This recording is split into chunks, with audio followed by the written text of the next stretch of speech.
All right. So this is going to be a debate between John Buck and Ben Watkins on libertarian free will, and I've linked both of their channels in the descriptions. They've both been on the channel a number of times. I'll let you guys introduce yourselves real quick, and then we'll go ahead and get started.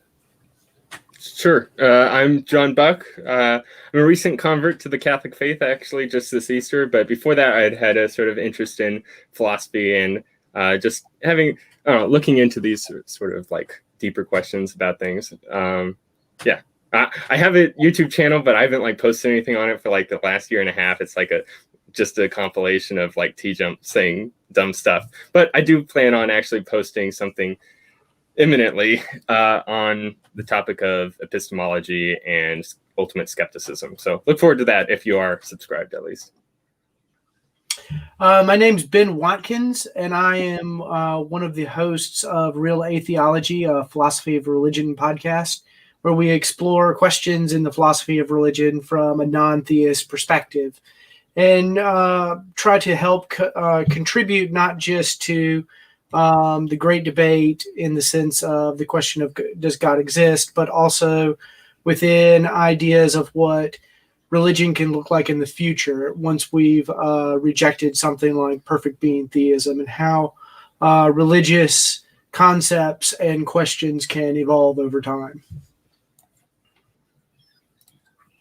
All right, awesome. Yeah, and thanks for coming on. All right, we'll start with John. Go ahead and present your opening, and then Ben will present it. Sure. Yeah, should be pretty quick. I want to thank you both for doing this with me, Ben, and thanks, Caleb, for hosting. It's kind of funny because the first interaction that I had with the two of you guys was when you guys were debating each other on Converse Contenders channel, and I had to step in to help him host. So it's kind of funny. Maybe next time we'll have to have you, Ben, host a conversation between me and Caleb on something. That sounds like a great idea. We have to do it at this point. Yeah, you have to. Yeah. Rule of 3. All right. So before we start out, I want to make clear what I'm arguing for. When I say that we have libertarian free will, what I mean is that on some occasions, there are times when we could have done otherwise than whatever it was that we ended up doing. The common analogy is to imagine a garden of forking paths. You could have gone left, but you ended up going right. Both options were available to you prior to you choosing between the two of them, or more options if you suppose. Oftentimes in these discussions, there's a hang-up on whether moral responsibility is compatible or not with determinism. The notion that determinism being the notion that the only possible outcomes were whichever ones become actual. There were no other possible outcomes. But for the sake of discussion, I'm willing to sort of concede the sort of minimal type of moral responsibility, saying that that's compatible with the inability to have done otherwise. We might want to motivate this by saying that God is by nature a loving being, and so he can still be considered praiseworthy for the fact that he loves us in creating us, despite the fact that he is unable to not love us. So that would be a sort of minimal moral responsibility that God has. But what I'm not going to concede is the ability to have done otherwise is compatible with determinism. This position is known as semi-compatibilism, as promoted by John Martin Fisher. Basically saying that a person can be morally responsible for their actions, even if they could not have done otherwise, but a person does not have free will if they could not have done otherwise. I'm just instead going to be going further than Dr. Fisher does, and I'm actually going to argue for why we do actually have that type of free will, the type that you could have done otherwise. All right, so I'll get into my argument. You can sort of call this, I guess, the ought implies can argument, or maybe the moral failings argument. Either one is just fine. Basically, it relies upon two principles. The notion that if I had ought to have done something, then I could have done that thing, referred to in the literature as the ought implies can principle. It's a pretty widely accepted notion within normative ethics, usually motivated by showing that the negation must be false. For it to say that there is something that I had ought to do, yet I'm unable to do, is quite absurd. It'd be like using your GPS while on the road and it tells you to take the next exit. But when you get to that exit, you notice that it's blockaded for construction. So being unable to take that exit, you pass it. However, the GPS does not update its instructions. And now it's telling you to take a U-turn and still take that very same exit. This is the type of dilemma that can occur if you deny the ought implies can principle. that there may be certain instances where you as an agent have an obligation to complete some task, even though the task is not something you're actually capable of completing. It'd be like me telling you to grow taller or stop being white or something else that is outside of your control. The other principle the argument rests upon is the notion that there are some occasions where someone ends up doing other than what they had ought to have done. As a fellow moral realist, Ben, I'm sure that you'd agree that there are some instances that a moral failure can take place, where someone violates an obligation that they had. So putting the two propositions together into a formal argument, in fact, let me see if I can share my screen just to show that. This one, just so that people can sort of get a picture of it.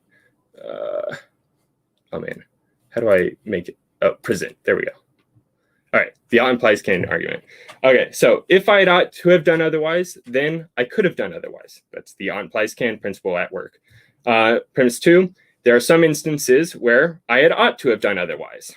So that's an instance of a moral failure taking place.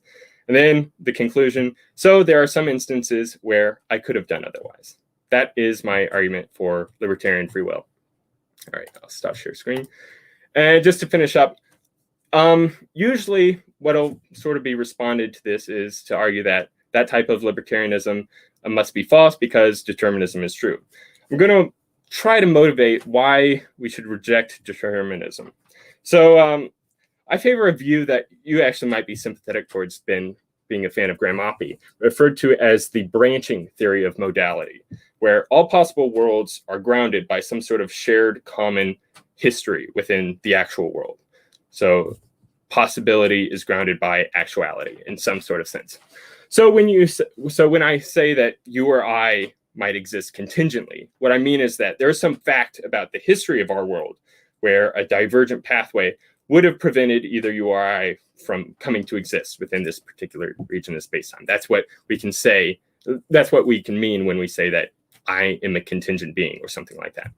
Now, Graham Oppie actually recognizes just how much of a problem the notion of determinism would actually make for his very theory of modality, as if all events necessarily follow from their antecedent conditions, then either there is only one possible timeline that can ever follow from such a common origin, or, and I think this is a sort of recognition that not many people actually see, is that like all timelines would follow from a singular shared history. Anything that's possible would become actual. That's another deterministic theory that can still follow in a sort of like many worlds type scenario that Sean Carroll might present. Or I guess you could maybe take a sort of David Lewis sort of view, saying that all possible worlds are actual worlds in some sort of sense. So either way, everything that exists would do so necessarily. Now, Graham Oppie and I myself definitely want to avoid this, because whatever theory that can explain the data with the fewest necessary entities wins out in regards to theoretical virtues. So positing a multitude of necessarily existing entities is sort of no bueno. Also, he thinks that if something exists necessarily, then there can't really be some explanation for why it exists or how it exists, because it could not have been otherwise. So if all things exist necessarily, given determinism and this branching modal theory, then there would be no explanation for anything at all, because everything just exists necessarily. We can have no explanation. So anyway, that's my basic sort of argument for libertarianism and against determinism. So I'll hand it over to you, Ben. Okay, so I want to first sketch kind of how I understand the dialectic, and then broadly sketch my compatibilist view of free will. So I want to say that someone has freedom of the will, or that some will is sufficiently free if her choice was up to her, in at least two senses. So up to her in the sense that she could have done otherwise, which John mentioned and characterized, I think, quite well. And so that this is just the principle of alternate possibilities. And then the second sense that her will must be up to her is that she is the source of her action. So she has the power of self-determination. So then there's this other idea, contrary to free will, that seems to be in tension with this concept of up to her. And that's the concept of determinism. So determinism, I want to say, is an event such as an agent's choice or act is determined when prior conditions like fate, the foreordained acts of God, or antecedent causes and the laws of nature are a sufficient condition for the event occurring. Determinism is the view there is at any instant exactly one physical possible future. And so according to causal determinism, everything is sufficiently caused by prior conditions. So it is impossible for anything else to happen. According to logical determinism, there is no logical distinction between the past, present, and future. So how someone acts in the future is already determined as true or false in the present. So this has implications for things like a B theory of time, where the past, present, and future are all equally real. This seems to present a problem for a coherent sense of could have done otherwise if there is no distinction between the past, present, and the future. And then finally, according to theological determinism, God knows the future outcomes of all events and whether we would act one way or another. So they have been predetermined since the act of creation. So this is at least three ways in which determinism seems to threaten our principle of alternate possibilities, this notion, this coherent notion of could have done otherwise. And so the crucial question, I think, for tonight's discussion is, does determinism imply the future is inevitable, such that free will is logically incompatible with determinism? So I take John's view to be an incompatibilist view, that the answer to this question is yes. Determinism implies the future is inevitable, and so that this rules out a coherent sense of free will. But according to my view, a compatibilist view, the answer to this question is no. Determinism does not imply the future is inevitable. So there's a concept of free will that is compatible with determinism. So I want to briefly mention what this conception of free will needs to do, because the argument on the other side of the table from John is an argument from incompatibilist moral responsibility. So he appeals to the principle of alternate possibilities and claims that our acts cannot be wrong unless we could have done otherwise. He also appeals to Kant's famous ought implies can principle, that we ought to act otherwise only if we could have acted otherwise. But where I part ways with John is in the idea that determinism implies we cannot act otherwise because our acts are inevitable. So I don't believe that the future is inevitable in the sense that we would fall into what's known as fatalism, the idea that no matter what we do, the future is determined. And so that what we try to do now makes no difference to future events and future decisions. So my concept of compatibilism is going to reject the incompatibilist claim that the future is inevitable. Compatibilism sets out to show that a deterministic world can have evitability by showing it can contain beings capable of avoiding future states of affairs. Free will has evolved because biological evolution has selected for these kinds of avoiders. This evolution has increased our degrees of freedom in the world, things like a nervous system, language, and culture. An explosive growth of evitability, which is what matters to things like moral responsibility, is independent of determinism. This explosion of evitability implies an explosion of can. So ethics is of all the things I can do, we can answer questions of what I ought to do. What I need for freedom is foreknowledge and the path that foreknowledge can guide. We don't just act for reasons. We can represent our reasons to ourselves and others. We are responsible for our actions because we can respond to challenges to our reasons, and these challenges can causally influence future decisions. And that this idea is sufficient for moral responsibility. So we can have a coherent sense of could have done otherwise on a compatibilist view.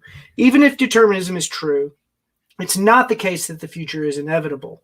We are free in a way that no bird is free. It used to be the case that the Earth would be hit by an asteroid, and in fact, it was inevitable. It destroyed the dinosaurs. But now that we are here, it's no longer inevitable that the Earth will be hit by an asteroid. We could conceivably, through a great engineering feat, intercept an asteroid and knock it off its course. So it's no longer the case that it's inevitable that the Earth will be hit by an asteroid. What has changed from the dinosaurs to now? The answer is that freedom has evolved. The mistake we've made in free will is that we've looked in physics. We should have been looking in biology.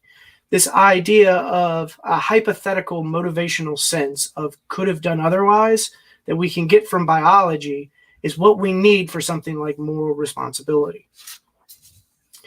So I want to turn the tables on the incompatibilist camp in my opening statement as well to say that the libertarian conception of free will is also incompatible with indeterminism.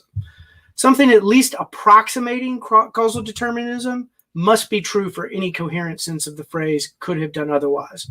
I would not think myself free in a libertarian sense if an indeterminate or random event in my brain, like a quantum trigger, could cause me to dance like a penguin at any moment. Determinism must be true if we are going to have any coherent sense of free will, because randomness is also incompatible with the libertarian sense of free will. So I'm basically putting forward a charge of incoherency. Libertarian free wills that implies that we are the cause of ourselves, in the sense that one individual, our freely willed choice, causes that same individual, our freely willed act, to come into existence. No individual can bring about its own existence, because no individual can bring about anything unless it already exists. In other words, nothing can be cause sui. Libertarian free will requires that we be cause sui. Therefore, we cannot have libertarian free will. It's because this principle is true that we cannot lift ourselves up by our bootstraps, look ourselves directly in the eye, or bite our own teeth. Such descriptions are impossible in the sense that they contain an incoherent concept, this concept of being causa sui. So, just to wrap, have I gone over a time limit? I don't want to do that. I was just going to wrap things up. Yeah, there's no time limit. Yeah, go for it. Okay. Yeah, so kind of in summary, my view is seemingly paradoxical. I'll go ahead and admit that at the beginning. It's the view that we have no choice but to have free will. Because as Jean-Paul Sartre famously quipped, we are condemned to be free. We are condemned to the awareness of how we could have acted otherwise if things had been different.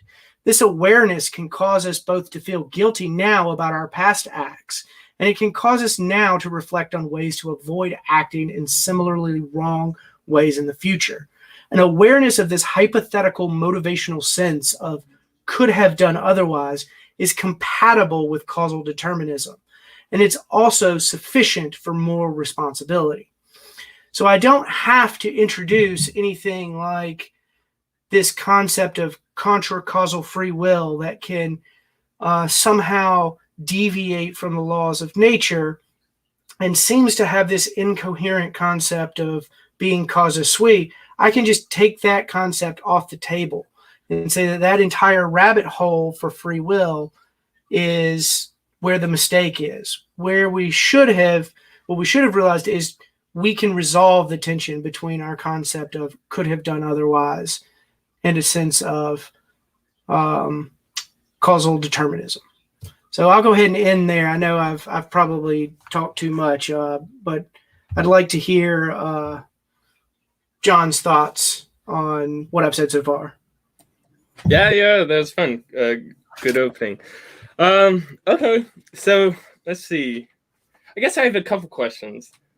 So do you accept the principle of alternative possibilities? I do, and I also accept Kant's principle that ought implies can. So what I reject is the idea that determinism implies we cannot act otherwise because our acts are inevitable. That's right. the assumption that I think that's the incompatibilist assumption that I would want to challenge. Okay, so would you accept that determinism means that there's only one possible outcome given our causal history, our current causal history? Yeah, yes. If we're talking about causation, yes, at any given time, there's only one possible state of affairs. There's one. There was hypothetical, what I'm calling the hypothetical motivational sense of could have done otherwise. There wasn't this categorical sense of could have done otherwise. Yeah, okay, so you're going to have to square this circle for me because, okay, if the principle of alternative possibilities says that there are different possible outcomes that I can choose between and then actualize, but determinism states that there is only one possible outcome that can become actualized. I'm questioning how is it that those two ideas are actually compatible with each other, because it seems like we're both saying that there are multiple alternative possibilities and that there's only one single possibility for the future. So the trick in this is how we understand the concept of could have done otherwise. So the principle of alternate possibilities, we should understand that as our acts cannot be wrong unless we ought to have acted otherwise. So we can have this hypothetical sense in which I could have acted otherwise. If things had been different, right? It's a conditional claim instead of a categorical claim that things could have been things, it was possible for things to be different. Like there was these genuine possibilities. Claim is that if things had been different, if we would have acted different, we would have acted differently if we wanted to and had chosen to. And that this is a hypothetical sense in which our acts would have been less wrong. And then we can reflect on that awareness to now causally influence our future acts going forward.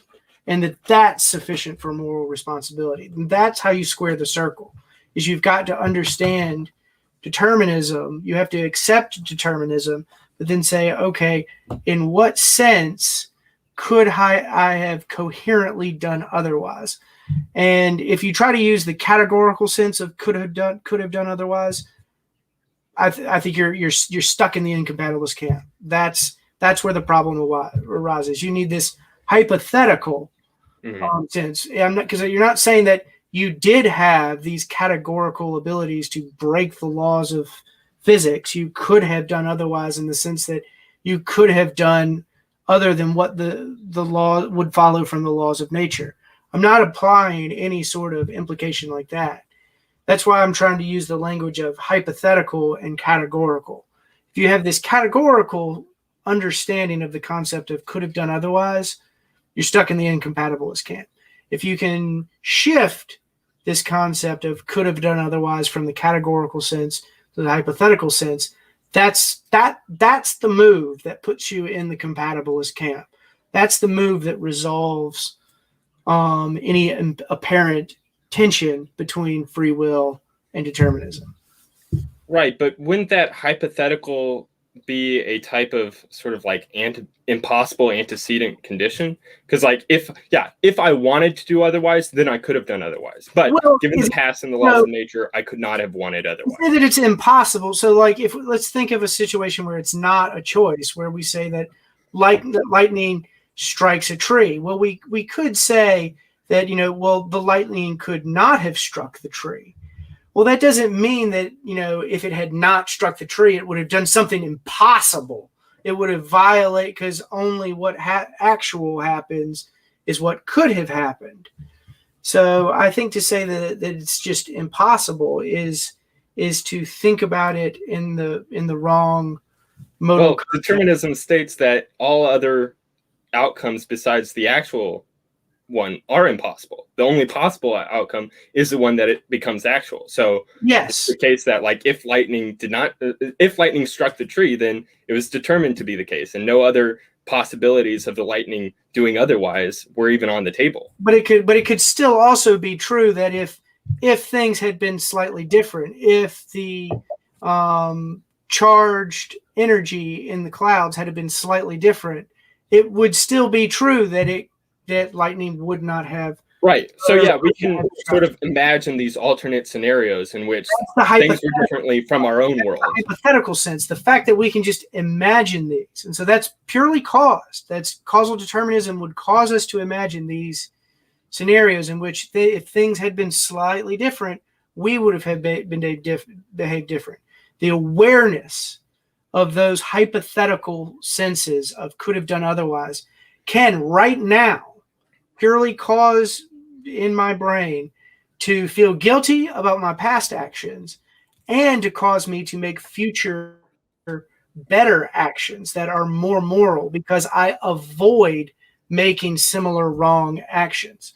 And so this ability to avoid, to imagine future scenarios, and those imagined future scenarios can causally determine my behavior now, is what makes it the case that I can, in some relevant sense, choose to have done otherwise. Because if we adding indeterminism to this picture I don't think helps us here, because then our decisions are just random if they're indeterministic. I need something like this causal determinism that I'm laying out for us to even have a coherent sense of could have done otherwise. So is there a way that we might want to say that epistemically we could have done otherwise, in that we can imagine some alternate scenario in which the past history was different and I do some other outcome or I perform some other action, whereas ontologically, no, determinism is true. There's only one possible outcome from the past history of events and the laws of nature. Well, so I don't know why we would make that decision, because I don't think nothing I've said turns on whether it's epistemically possible or ontologically possible. And without getting too deep in the weeds, as a Hegelian, I think that those are just two sides of the same coin. So I wouldn't necessarily draw a hard line between being and knowing. I think that the world is an identity of being and knowing.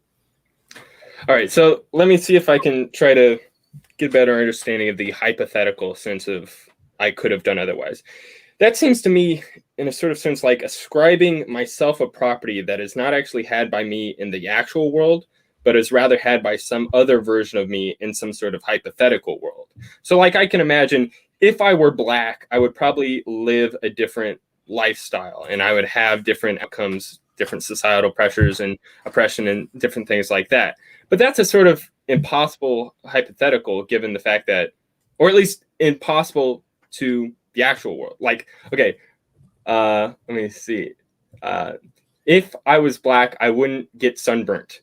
So that would be a sort of impossible hypothetical. I mean, it's not. It's a hypothetical conditional statement, I guess. And it seems to me that we're sort of taking that sort of consequent there of I would not get sunburnt and ascribing it to myself. So like if I wanted to do otherwise, then I could have done otherwise. That's true of some other hypothetical world. But now I'm taking that consequent and ascribing it to me. Yeah, I could have done otherwise. Me in the actual world could have done otherwise. But that's still like me taking this other property that's only had by that other world and ascribing it to me in the actual world where determinism is true, in which I could not do otherwise than whatever I end up doing. So I do think that it is a property that we have, in the sense that we have this property of freedom that no bird has. Obviously, we are constitutively different than a bird. The range of possible actions that we can choose to perform is much wider than that of a bird. So how are we different from birds in that sense? What is it that allows us to do this? Well, it's the fact that we do have imaginations, in the sense that we can imagine scenarios that could have been different, hypothetical situations in which they could have been different. To say that what we imagine could not have been the case without violating some law of nature is entirely irrelevant. What is relevant is that we have this ability to conceive of our actions, how they relate to other beings, and how they affect those beings. And we can also appreciate reasons to act in some ways rather than another. So when we reflect on our current state, even though that reflection is entirely consistent with causal determinism, that ability to conceive of ourselves having acted in a certain way to make us feel guilty now and to make us act better in the future is what sets us apart. Just the ability to do that, the property of being able to do that, is what separates us from a bird. That difference I'm calling freedom. What that difference gets us, buys us, the purchasing power of that ability is sufficient for moral responsibility. That's the other part of my claim. That's sufficient for it. But I'm also making another claim that's much stronger. I'm saying this is necessary for it. If our acts were just indeterministic, were just random, we couldn't be responsible for them either. So this is the conception of free will that has to be in place if we're to have something like moral responsibility. All right. Well, okay. I suppose I can turn to the objections that you had for me. So I take a position known as agent causal libertarianism. There's a couple other people like Bob Kane that'll maybe say that, yeah, you can't, like, to have libertarian free will is just the fact that there are some indeterministic events that took place within sort of our causal history of like choosing what we should be doing. I don't really take that view. So I think that all causation is a type of substance causation. So substances have actual causal power. They're able to do things either in a sort of passive sense or in an active sense. So something that might be a passive sense, that this pin has the I guess the causal power to hit my finger, I guess. But it only has that power when I'm actually actively hitting it against my finger. But other things can have a sort of active causal power in that, like the sun has the here's a better example. So the sun has the power to shine. That's its sort of active power. The moon has the power to light up the night, and that it has that in a sort of passive sense. It gets it from the sun. So I'd want to say that agents of the type like you or I making moral decisions have a type of active causal power in a, I guess, range of options sort of way. So I think that for a person to perform an action, they have to have intended to perform that action, and they have to have had that capability of performing that action. Now, what I want to say, in order for a person to have freely performed an action, I want to say that they could have intended from a multiple range of possibilities, and they had the capabilities of actually cashing out those intentions, basically. Because like there's going to be instances where I try to do something, I want to do something, and then I fail at it. And we would just describe to that like, well, that's an instance where I didn't have the ability to actually perform that action, even though I wanted to do it. And then there's going to be other instances, at least for, I take it, and I guess you do as well, accepting the principle of alternative possibilities, that there are instances where I could have done otherwise, even though I never ended up doing that otherwise. So that's a capability that just was never employed or utilized. So I don't think that the laws of nature, like to perform a indeterministic free action, requires any sort of violation of the laws of nature. So I think the laws of nature are basically constraints and not compelling. And it's sort of a similar way that, like, I guess chess has rules to it in which you can perform certain actions, but it's not done in a sort of linear way. You have a sort of broad range of options available to you. I take the same way in regards to the laws of physics and things like that. Now, of course, there are instances in chess where you're at a point where the only move you can do is the very one that you do, or to the point where you can't do anything at all, and that's when you lose. So that's at least how I conceptualize the laws of nature and how free choices can be fully compatible with the laws of nature there. Okay, because the idea behind that objection is that according to determinism, the antecedent causes and the laws of nature are sufficient conditions for some event occurring. So in order to be free, you would have to have either control over antecedent causes, things like past events, or you would have to have control over the laws of nature. So you would have to deviate from the laws of nature, of what would follow from the laws of nature, so that you could have done otherwise.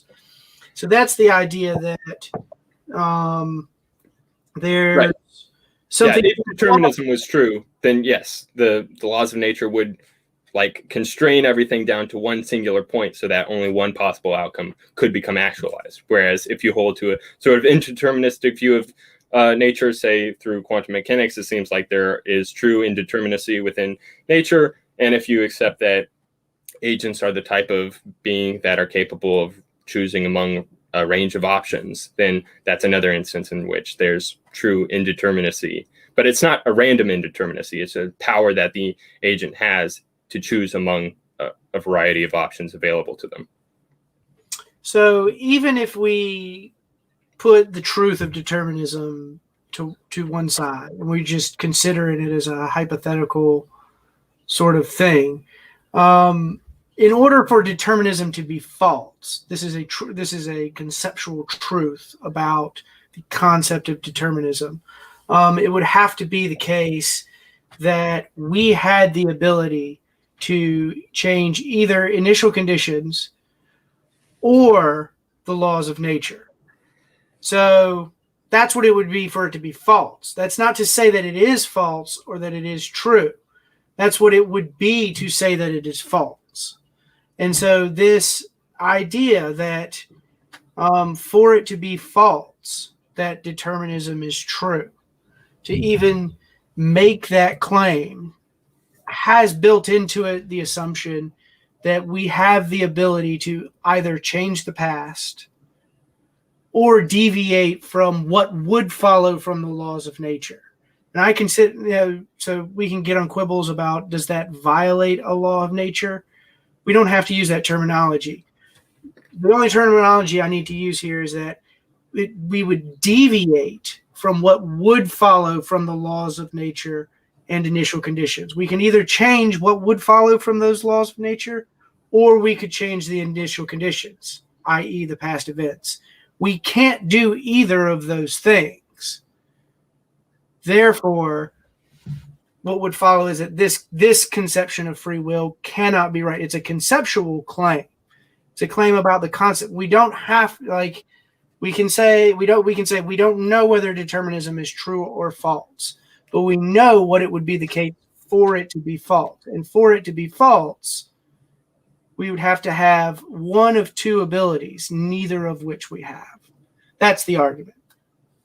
Okay, so the antecedent conditions plus the laws of nature dictate that only one outcome is possible, and that's whichever one is actual. So that's what determinism is. Now, if determinism is false, we would say that the antecedent conditions plus the laws of nature do not dictate that only one possible outcome or one outcome is actually possible. Because either one of two things is the case. Either we change the initial conditions by either changing the past. Yeah, if we're assuming determinism.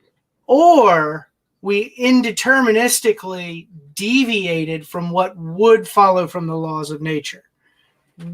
So, and again, we've got to make sense of this indeterministic deviation, something that's not just randomness, because if it's just randomness, that's not compatible with free will either. Right. Yeah. So it would have to be the agent in that moment of time has at their availability multiple options, each of which would be consistent with all past prior events and the laws of nature. And so that, like, if we take indeterminism as being the case, say given quantum mechanics, then we can say that, yeah, the laws of nature don't necessarily dictate that whatever the past antecedent conditions were, that only one outcome is going to necessarily be the case. So the agent causal libertarian at least has that sort of, yeah, they're going to have to deny determinism and say that, yeah, the antecedent conditions do not dictate only one outcome is possible. And so this is where I think once we shift, this is where the source part of this argument comes in, because what it seems like that you're trying to say is that we need this irreducible agent that can be this kind of prime mover of its own, that can cause itself to do something that would be different from the laws of nature, or would not follow from initial conditions and the laws of nature. There's something that's causa sui. And so I want to say that concept is incoherent. Remember, I said that we would have to have one of two abilities. We'd have to either be able to change the past, or we'd have to be able to deviate from the law of nature. I think that those, while have problems of their own, they're at least coherently describable in some sense. The idea of being causally sui is not a third option here, because it's, I think, incoherent. It's that it contains within it an incoherent concept, similar to how if I were to describe myself biting my own teeth, or looking myself directly in the eye, or lifting myself up by my bootstraps, this option of an agent, an irreducible agent that causes itself to do something that doesn't follow from the laws of nature and the prior conditions of the universe, that concept just doesn't make any sense. That concept is just incoherent. Okay. Well, yeah, I definitely agree that, like, causing myself is a sort of incoherent concept, because, like, well, I'd have to, like, pre-exist myself in order to, like, bring myself into existence. But I'm not, like, utilizing any sort of understanding of that. Like, I would say that for an agent to perform some action is they have multiple intentions available to them, and then they utilize one of those intentions. And then if they have the capabilities alongside those intentions, then those intentions are successful, and then they freely perform some action. So you have your intent and your capability, put those both together, and then you have the agent performing some action. So I don't think I'm utilizing any sort of, like, I'm causing myself prior to my own existing. It's just like an intention is a type of verb. It's an action that an agent can perform. And this agent has multiple of these intentions available to them, and then it just utilizes one of those intentions in the same sort of way that, like, you're playing chess. You have the knight, it can go to the left, it can go to the right, you can use a bishop instead. These are sort of like different options available to you, and then you utilize one of those options. So to just maybe help us see it a little more clearly, is so the irreducible agent, the us, the me, the you, is not causing the past to change, the prior conditions. It's not causing that. Right. We agree. We agree there, and it's not causing something. It's not causing the laws of nature to change. It's not doing that. Yeah. So what is left for it to cause other than itself in this picture? Like, when we describe all of the considerations that are relevant to a free choice, what else could it be? And it seems to be that it just causes itself. And I'm saying that the idea of once we have one individual causing the same individual, that's something being causa sui. is to use the jargon, and that's just impossible. Wait, hold on. In your definition of like to say we have free will is the choice is up to her, the agent. We have to say that they're the source of their action, right? So if we're saying that all of our actions are sufficiently explained by all past prior events and the laws of nature, well, neither of those are an agent. So she wouldn't be the source of her action. The past laws, the past deterministic events and the laws of nature would be the sources of her action. So even then, as a compatibilist, you would not have that sort of criteria met of being the source of one's actions. So you're right in the sense that it's just not obvious what is the source of my actions here, and that I have to make some substantive claims about personal identity. The question of what makes it the case that, I'm the same person through time, that some future action will be made by me. So I would say that we are the sources of our acts in the sense that our acts are causally connected in the right ways to our own psychological continuity. So in fact, it is the causal connections that exist between our mental states and the effects of our choices that constitute our personal identity, i.e. the collection of facts that make us the same person through time. These entirely deterministic causal connections are what make it the case that there will be some future choice made by me. So I have a reductionist view of personal identity in the philosophy of mind. I don't believe that there is a ghost in the machine, some irreducible fact about us that makes it the case that it's going to be me that makes some decision in the future. And I think that's one of the advantages of my view as a compatibilist, is that I don't have to make these claims. Some libertarian free will defenders, say we have to have this immaterial, irreducible soul in order to make decisions in ways that we could have done otherwise. And so I can just avoid that entirely by saying that no, there is no irreducible fact of personal identity. And I'd have to argue for this. I totally concede at the beginning that I can't just help myself to these assumptions. I'd have to bring arguments from the philosophy of mind, things like teletransporter thought experiments, or brain transplant thought experiments. I would have to argue for this reductionist view of personal identity in order to truly make the claim that we are the source of our choices, but in this reductive sense. So someone is the cause of her actions insofar as the past antecedent conditions include her psychological states. Is that sort of like what you're saying? So, to use the jargon from the philosophy of mind, there's this relation that describes psychological continuity, and they call it relation R. And so it's how all of our mental states and the consequences of those mental states, i.e. all the things they affect, how they are causally connected to one another. So if you think of all these causal connections as chainmail, personal identity is, through time, this idea of as more causal connections are added, more chainmail is added to the. And so what makes us the same person through time is this chainmail, or relation R that I'm using chainmail as a metaphor for.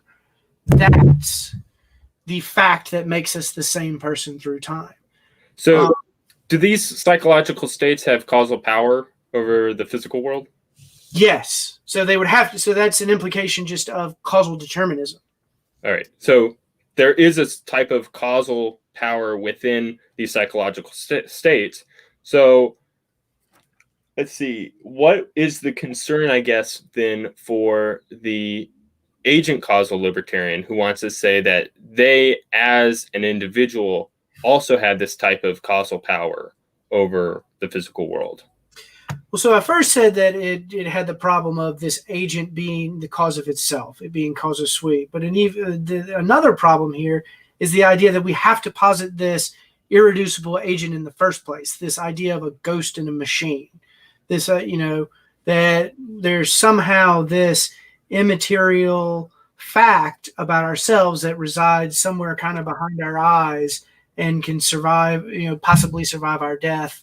That's the part that I just avoid entirely, that I find implausible, and that I have other arguments that we could possibly go into some other time against. I think that that's not part of reality, this idea of an irreducible agent. That's just not part of the furniture of reality. Yeah, guys, let's go about 10 more minutes, and then we'll do Q&A if that's all right. Okay. I just want to say that, like, one need not be a substance dualist in order to hold to agent causal libertarianism, because, like, Timothy O'Connor, he holds to a sort of emergent understanding of the self from the physical constituents of the brain. Also, John Searle, he's a libertarian. He holds to biological naturalism, which seems to be a type of sort of like emergentist sort of picture of the mind. It's not really required. Also, I don't know. I haven't thought of this. John Searle is great. I highly recommend. Yeah, he has all of his philosophy of mind lectures out on YouTube. Everyone should go listen to. Also, I'm not entirely sure that like one needs to posit a sort of like irreducibility of consciousness in order to hold to libertarianism, because like if the physical laws of nature, say through quantum mechanics, show that indeterminism is physically possible, and our brains are purely physical objects, so long as there is that sort of, it seems like at least a priori there's nothing sort of ruling out any sort of like indeterminacy from the physical object that is the self.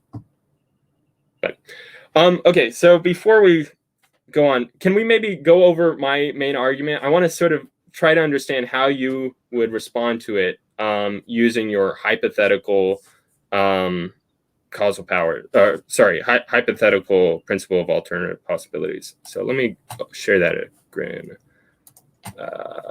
Share screen. All right.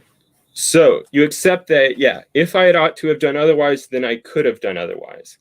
And so what you mean when you say that, yes, I could have done otherwise, is that had I wanted to do otherwise, then I could have done otherwise. But let's say hypothesize that we're only speaking of the actual world in which we both belong to.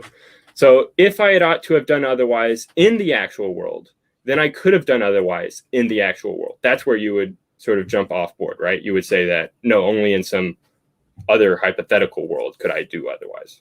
Well, yeah, because and also in that situation, you're just describing what actually happened. So if we want to introduce any sort of normative premise, so say something that we ought to have acted differently, ought implies can. So we have to have, in some coherent sense, said we ought to have acted differently. And I'm saying that we can't. That would be like past tense. We're talking about future.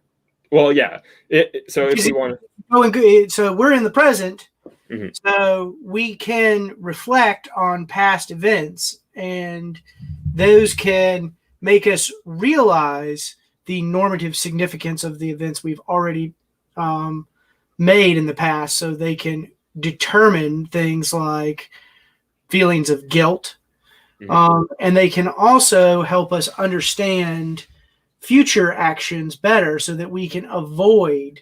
Remember, I said, biological evolution has selected us for our ability to avoid things, and our ability to avoid things is constitutive of us being able to conceive of possible futures, and entirely deterministically choose between those alternatives that we are determined to be able to conceive, and that those can causally influence our future decisions. And so that's how evitability, we have this word inevitable, but there's this other word, we have a word like disgruntled. There's this other word gruntled that feels kind of weird to use.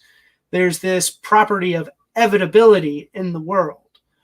And that property of evitability is our ability to reflect on past decisions and to see their normative significance, and for those causal connections to then determine us to make better decisions, more moral decisions, bring us our actions more in line with reason, and that's something necessary for moral responsibility. So when you say in your premise 1, if I had ought to have done otherwise, then I could have done otherwise. What we need for this to be a coherent claim is that could have done otherwise is in this hypothetical sense, something that would follow from a moral principle. And it is the case that I could have done otherwise if these other states of affairs had been differently. And the fact that those hypotheticals can be true is all we need for it to be true that we have a coherent sense of could have done otherwise. I hope that helps. My thought pertaining particularly to this argument. Those hypothetical conditionals couldn't have been true given determinism. Now, epistemically, they might, theoretically, if I don't know what all the past conditions of the world are, then I could imagine, I live in the world in which I do perform this morally courageous thing. And then as it turns out, oh, shoot, no, I don't. So maybe we can try to ground this within an actual example. So let's imagine I'm walking out by the lake and I see a child drowning in a foot deep of water or something sort of like that. Yeah, exactly. Yeah. So I observe that, oh, shoot, there's a child drowning. I had ought to go save that child. So speaking in the future tense. And here's where we're going to want to say that, if I had ought to do something, then it must be the case that I can do that thing. And then I end up going, fuck them. I don't care. I'm just going to keep on walking. I don't need more kids on my hands. So the world doesn't need as many kids. I'm an antinatalist or something like that. So I just walk on by, that child drowns. So that's an instance in which I had ought to have done something and I ended up not doing that thing. So that's where we're sort of getting the second premise there. So seems like, I don't know, because you accept the conclusion, just that how would you sort of understand, break down the conclusion and how you would understand it? So this person could have been motivated to act in this way for whatever reasons, but it's the case that if they had have been motivated differently, they could have saved the child, in the sense that there was no one holding a gun to their head saying that not to save the child. There wasn't some disability of this person. We can, in the hypothetical sense, we can say that they could have saved this child at little to no cost to themselves, and that not doing it for just because that act was causally determined, it's still the case that they should not have acted otherwise, and they could have acted otherwise if things had been different. And so that this can motivate them to, why do they not want to help this child? If we can make this person reflect on their actions, and we can hope that they will see the wrongness of such an act, such that they take entirely determined action now to try to develop a sense of wanting to help children when they're in need, and it's little to no cost to yourself. We can make hope that they understand the wrongness of such an act and would try to make better decisions in the future. Now, granted, this is a really extreme, scenario. Most people would not ever. But we're using it as a thought experiment in a hypothetical sense. We're saying that look how wrong this would be if things were different. We're doing this in the context of a hypothetical sense. It doesn't require this categorical sense that someone could have actually behaved in that way for those reasons. Okay, so you said it would be how wrong it would be if it could have been different. So I'm wondering, so if I could have done otherwise only if I was sufficiently motivated to do otherwise, and I had ought to do something only if I could do that thing. That seems to indicate that like the only instances in which I had ought to do something is if I'm sufficiently motivated to do that thing, which seems almost like a type of like moral subjectivism of some sort. Well, and also you're thinking of it kind of black and white too, in that there's going to admit of degrees here. It's not just you're going to have it or you're not going to have it.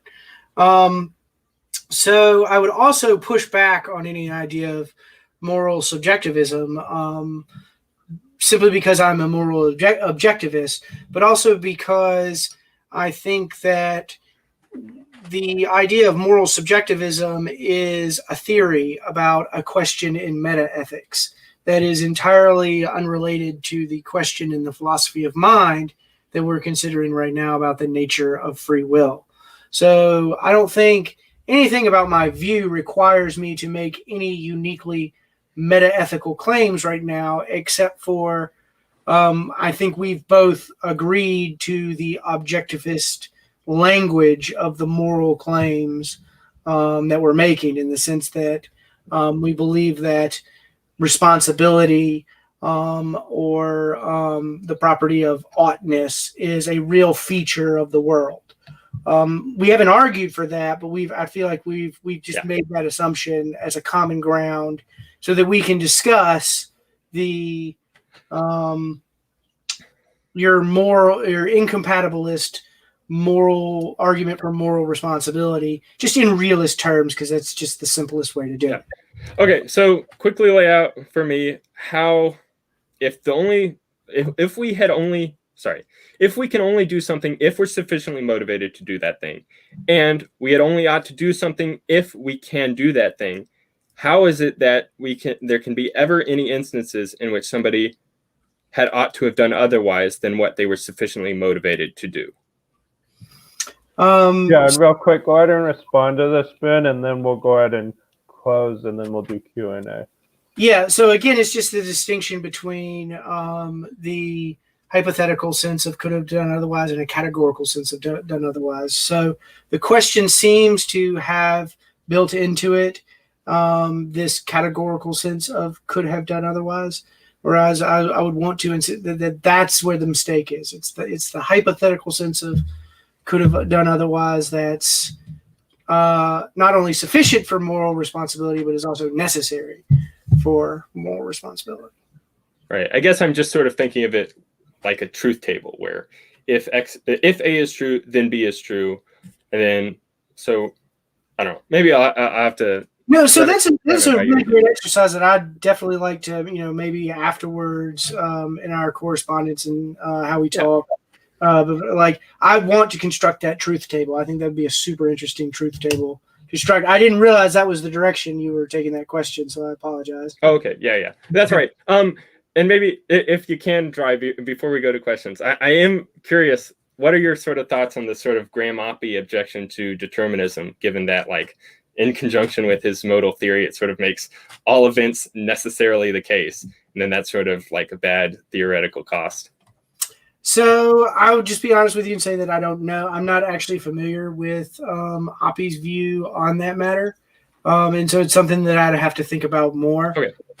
Because what I've been working with is just the idea of determinism being that at any instant there's only one the actual world is, this kind of idea of causal determinism. I'm an atheist, so the theological determinism doesn't raise much of a problem for it. And I think that what I said earlier about the B theory of time is solved.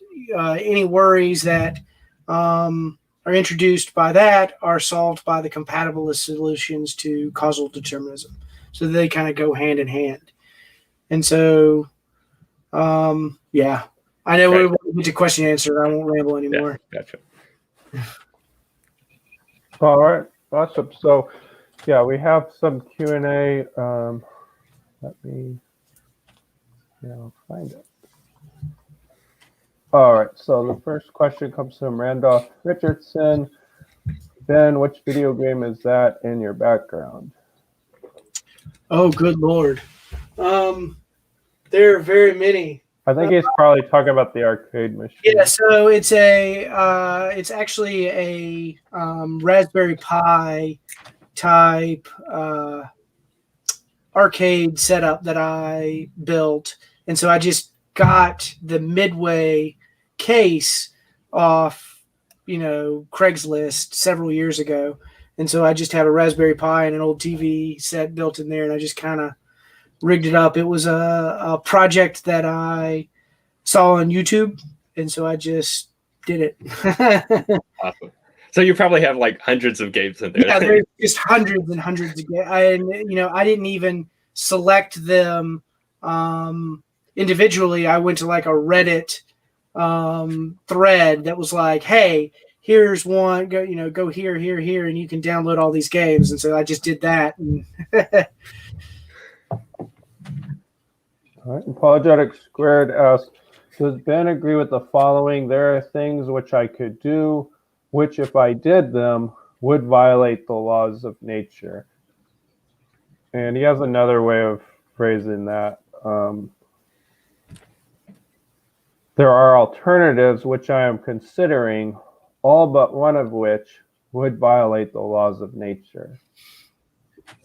So, from a probabilistic standpoint, I think it is very, very unlikely that we have an ability that would deviate from the laws of nature, which is one reason why I find libertarian free will to be implausible, because I think libertarian free will would require us to, in some sense, deviate from laws of nature such that each of our free actions would be something akin to a miracle.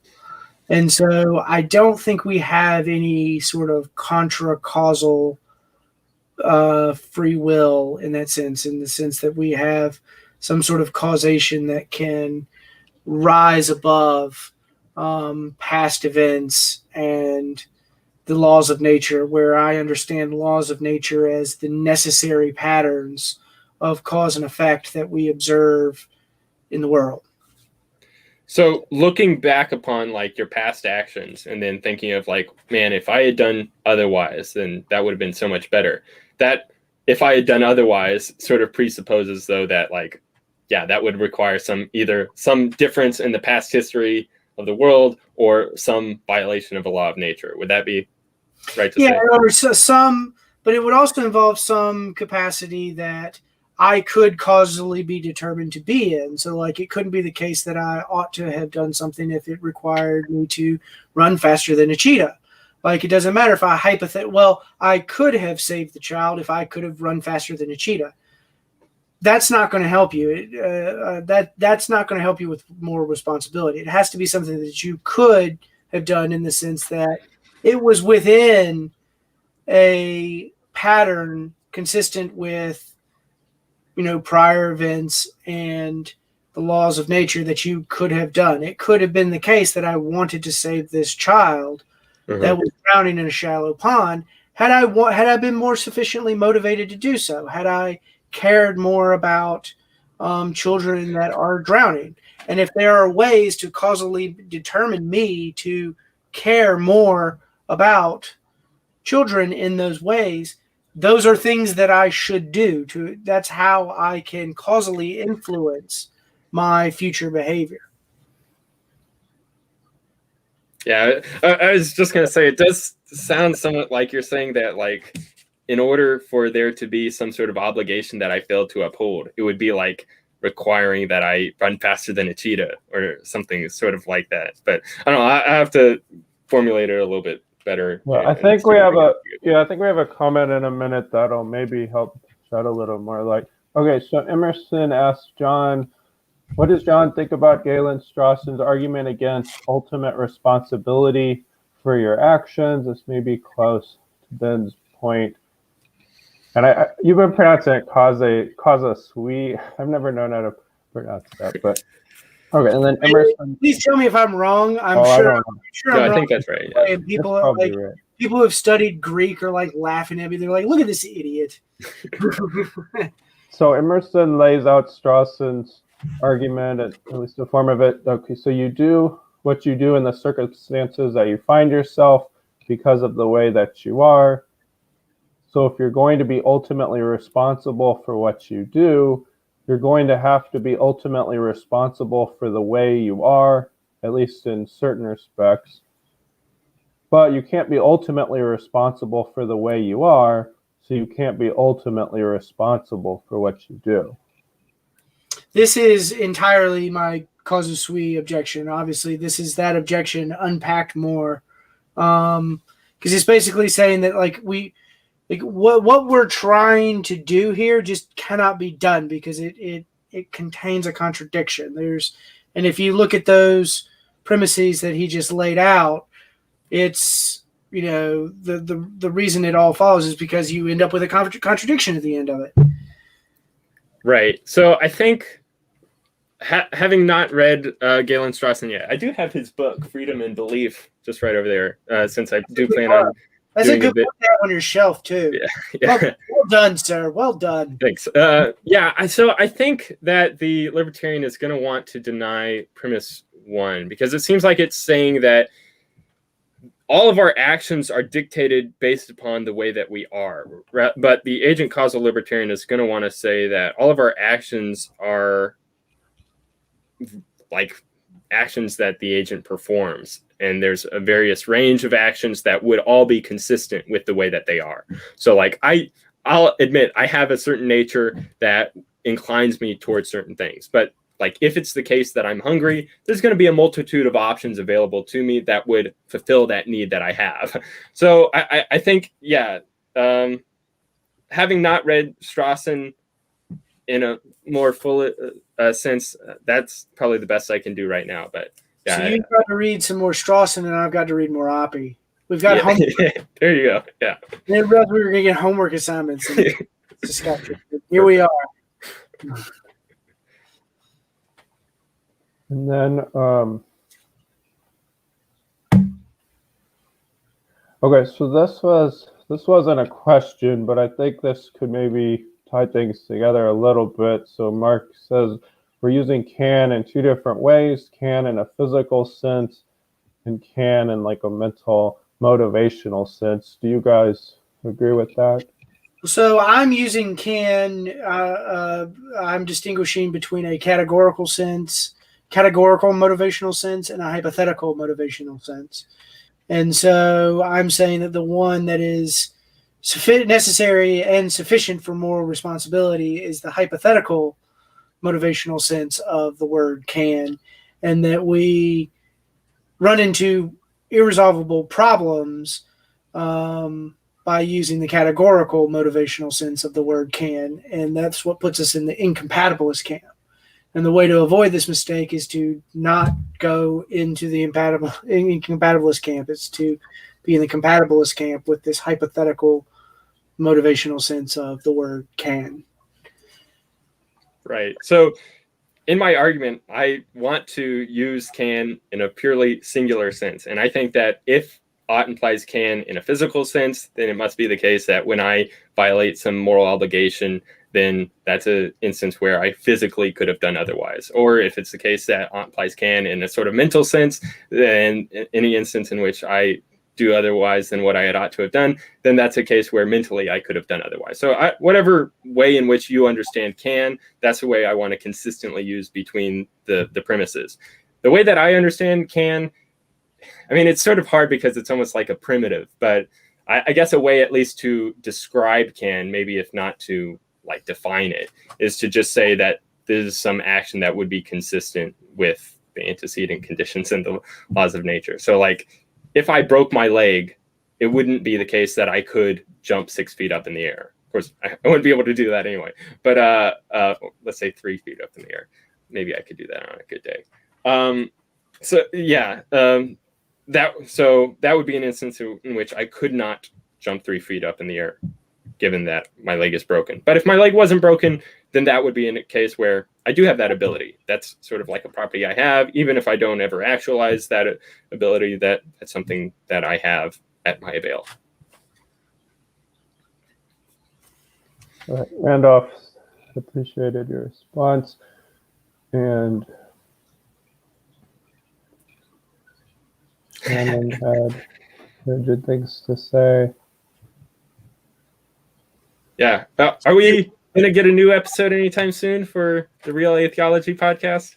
Yes, it is in the works. We've been crazy. I thought I would have more time with COVID, but now that I've got a 5-month-old little daughter, my time is. I do not seem to have a whole lot of time. Yeah, I hear you. I mean, with job and everything, like I've been working on this video for like a year and a half. It's basically like, really, I don't have good enough excuses to take this long. But hey, at least you guys No, still have man, go at your own pace. Don't let other people rush you. Like if what you're looking for is the quality of the work, take the time, do it. Like put out good material that you're proud of. Mm-hmm. That's my 2 cents for what it's worth. Yeah. Good advice. Yeah, and even for myself, even if it were the case that I die before this video ever comes out, I'd be happy because like I've learned a lot just in the process of studying and writing it. So yeah. Not that you would die before, like, just to be clear, there's a context in which that could be interpreted super uncharitable. Hey, memento mori, man. It happens. So, all right. So I think Apologetics Squared came back clarifying again. I think this is a different statement. There are a bunch of alternatives I'm considering, but only the one will happen is consistent with the laws of nature. But only the one that will happen is the one that's consistent with the laws of nature. Is that so? Like all the other alternatives, the alternative possibilities would be ones that would be inconsistent with the laws of nature or the past history of events. Yes, that's causal determinism. That characterizes causal determinism. Does that seem sort of weird though to say that like I'm considering what I should do, and I know that in the back of my mind all these other options aren't actually available to me. Whatever action I end up doing is the one that I'm actually physically capable of. All those things are causally influencing you in some way. They causally influence you in a way that they can't causally influence a bird. A bird can't determine all of these mental states in which they conceive of how things in the future could go. So they do determine our future actions, and that we want them to determine our future actions. We don't want our future actions to just be random in an indeterminate sense. We want them to be non-random, and we can achieve that non-randomness through causal determinism. And so what the libertarian free will defender needs to offer us is this idea of non-random choice that just isn't causal determinism. Okay. Yeah, I'm just thinking like it's the belief that I have that this action would be consistent with the laws of nature, or maybe or the belief that I could do this thing, this alternative possibility, is what allows me to make whatever actual outcome does occur. I don't know. It just seems somewhat weird to me to be like thinking about all these things that can't ever actually come about. But yeah, I get how it's part of the deliberative process going on. And it also helps us understand a claim from Aristotle that good behavior is something that's practiced. Mm-hmm. So that to be moral is a habit of all of these causal chains of you reflecting on your actions, and then those reflections causally determine you to get better, so that it doesn't become something that you're just consciously thinking about, you just habitually do. That's how we can be morally responsible given causal determinism. We can have this concept of evitability throughout the world that evolves over time and is entirely compatible with causal determinism.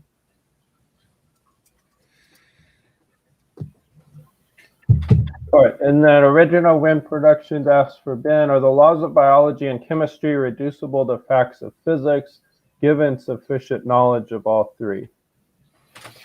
So I think they are in a sense. I think causal reality has a hierarchy where physics is the most fundamental feature of causal reality, and chemistry emerges from the laws of physics, and biology emerges from the laws of chemistry, and psychology emerges from the laws of biology, and sociology emerges from the laws of psychology.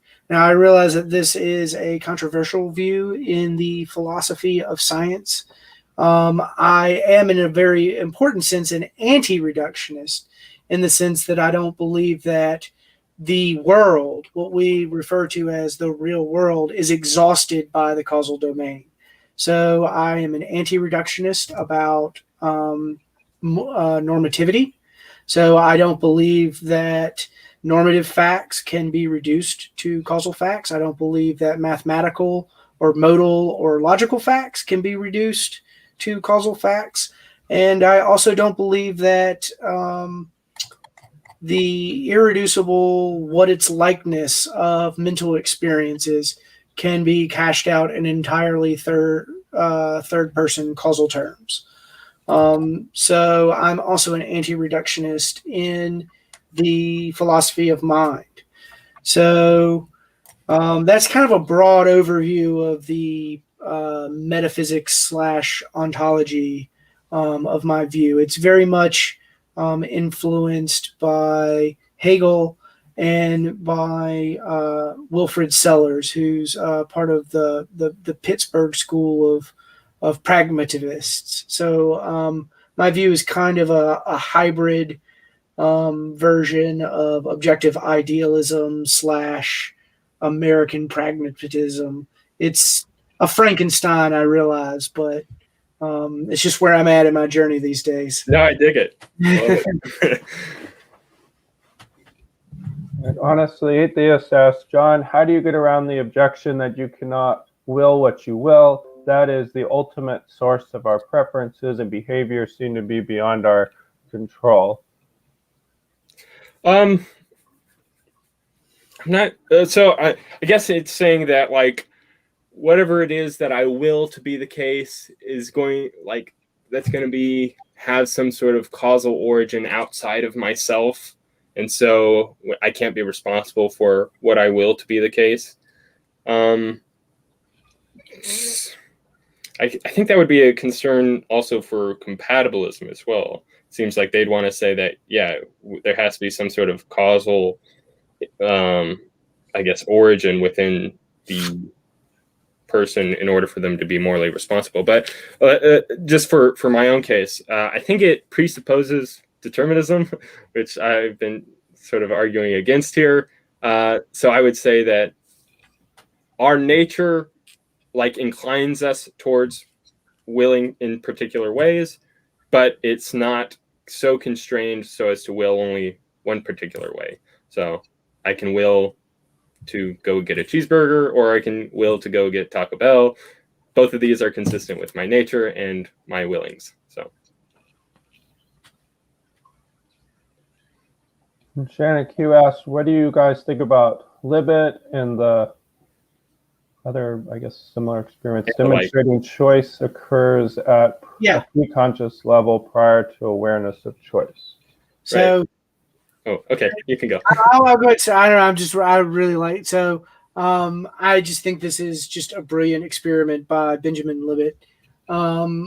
And so basically, what this experiment shows is that people make conscious decisions, or the people's conscious experiences of making decisions are delayed by very many orders of magnitude amounts of time. Like brain events are measured in like milliseconds, so they're really fast, relatively speaking. But in neuroscientific times, it takes a very we're able to measure antecedent causes of people's decisions in ways in patterns that we can predict, and in ways that people are not consciously aware of until many milliseconds after those events in the brain have occurred. So we can measure when a decision is made, and it is many, many times before when someone is consciously aware of making a decision. And so one of the famous implications of this experiment is said to be that, there's just no room for free will here. Free will is an illusion. And so I think that this experiment is entirely empirical. It is entirely reductionistic, uses nothing but reductionistic methods. And I just think it's brilliant. And I think it does raise an issue for incompatibilist conceptions of free will, and that the way to avoid those problems presented by the empirical results of such an experiment is to be a compatibilist. I don't think Levitt's results raise any particularly difficult challenge to the compatibilist. In fact, the compatibilist is perfectly okay with admitting that something like causal determinism is true and that we can predict people's choices like this. Wouldn't it raise a concern for the source of the action sort of criteria for free will, and that your unconscious brain states were producing this choice being made, and it's not your psychological state of I really want to do this and I'm going to choose to do this. It's rather this sort of pre-conscious thing that's pushing you. I would say that is part, so that those unconscious events are part of the psychological continuity that constitutes personal identity. So that just because we are unconscious of events that happen to our brain doesn't mean that they aren't essential to who we are and how they determine our behavior. I see. So you could be something even if you're not aware of that. Yeah, absolutely. So I could have a tumor on my brain right now that causes me to behave in all sorts of wild, unpredictable ways, and that would be a fact about my personal identity through time at this particular point. And like earlier, how I was saying that freedom admits of degrees on my view, because we could say that I'm less free than I would be if I didn't have that tumor. That tumor causally affects the way I make decisions in ways that make me less free than if I just didn't have that tumor. And now you could say, well, it's impossible for you to not have that tumor. For you to not have that tumor, you would have to have changed, past events or the laws of nature. That's just not relevant to the true claim that we're saying of could have done otherwise. I could have behaved otherwise if I didn't have this tumor, in my head. If I could causally determine me to not have that tumor in my head, have some surgical procedure to have it removed, then I could behave in these other ways that are better. And that those facts would give me reason to causally determine myself to go to a surgeon and have that tumor removed. I guess I'm not quite sure what you're meaning by you're being more or less free, because the way that I at least understand freedom of the will is the ability to have done otherwise. And so I don't really see how that's a more or less sort of conditional. It's more of a binary, I could have done otherwise or I could not have done otherwise. I think it is pretty obvious when we use other kind of mundane examples of, if I held a gun to your head and told you to do X, Y, Z, you're not as free to do X, Y, Z or not do X, Y, Z than if I didn't have that gun pointed to your head. There's ways in which freedom admits of degrees. There's ways in which we are more free than any bird. A bird still has freedom. It's free in a way that no worm is free. And so that there are levels of abilities to avoid, and so that freedom evolves. It's something that's just part of our biological history. Okay, so is it saying you're more free in that you have more control over your behavior, whereas Absolutely. a worm might not have as much? Okay. Free will just being the control of behavior. So yeah. Okay, I gotcha. All right, so how I'd respond to the lipid cases is I think it probably does indicate that when making sort of arbitrary decisions as to whether or not to lift our finger or not lift our finger, those are probably have some sort of causal origin within our sort of unconscious state. It seems like that's a perfectly good place in which sort of chaotic randomness can sort of be brought about. As for decisions in regards to, like, I don't know, making moral choices, I don't think that is the sort of instances in which we would have a sort of like random, like trying to do something randomly. It seems like, no, if you're doing something for reasons, then you're deliberating over the reasons, you're weighing the reasons against each other, you're both options available, like the reasons would favor each option, and you're trying to consider, okay, which reason should I go with? I'm not so sure if like lipid cases would even apply to those scenarios. Also, even if they did somehow, Lipid also conducted experiments to have his, subjects like intend to lift their finger at a certain point and then choose to refrain from lifting their finger, or whatever the exact tasks that he gave them to. It was something small and arbitrary, similar to that.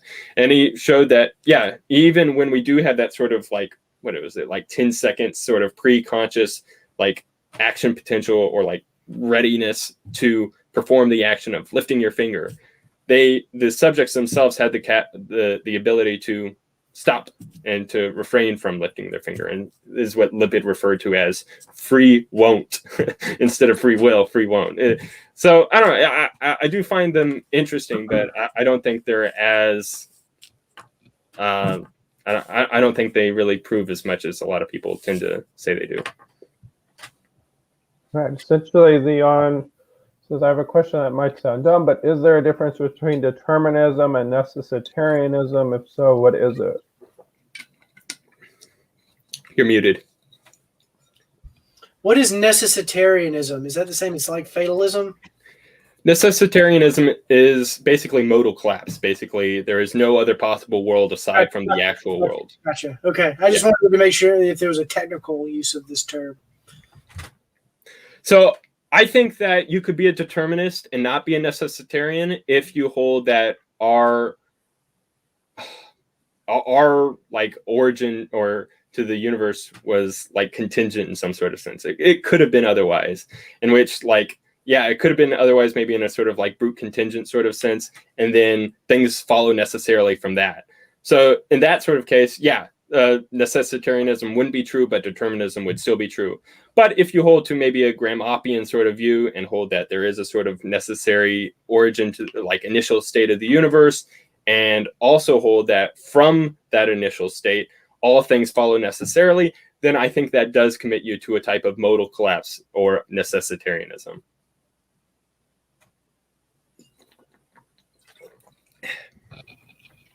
I will say, though, that there at least are other modal theories available to the determinists besides Oppie's view. I just happen to favor Oppie's view for other reasons. I think it just makes most sense of modality. But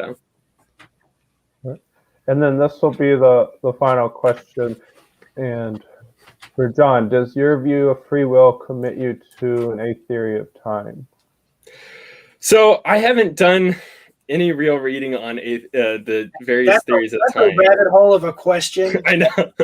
That's such a huge question to just throw out casually. I don't think so, though. So, like, if how we understand the A theory of time is that there is a tensed present and the past and the future either don't exist. One of them does or does not exist. I guess maybe both of them could possibly not exist.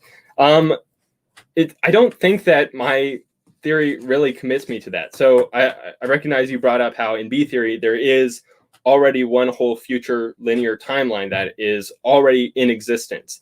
I think that could be consistent with libertarianism as long as we hold that the future events that are currently existing are somehow dependent upon the free choices of agents like us within the past or within their causal history somewhere behind that. And I think that's sort of already going to need to be the case, because it's not like, oh, the fact that I exist right now doesn't mean that my existence doesn't depend upon the actions of my great-great-grandpa, even though he like currently exists. So I think that like, yeah, if we're saying that my great-great-grandpa could have done otherwise, the fact that like I exist, I'll just exist contingently from that fact. So when he was doing his lovemaking, he decided to go around, have his child, and then from there and there forward.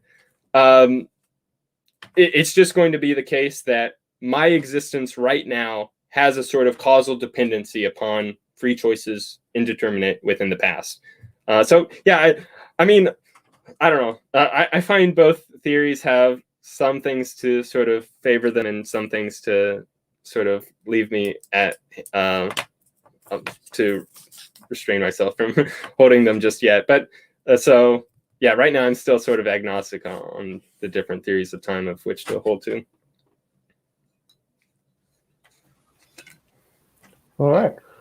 Well, I thank you guys for coming on, and for others for tuning in. And we may have another, follow up on this in the future, because I think this raised more questions about that maybe we haven't resolved. But well, it's always a super fun yeah, it is fun discussion, but it always definitely leaves you with more questions than answers. Definitely, it's the nature of the discussion. It's a rabbit hole.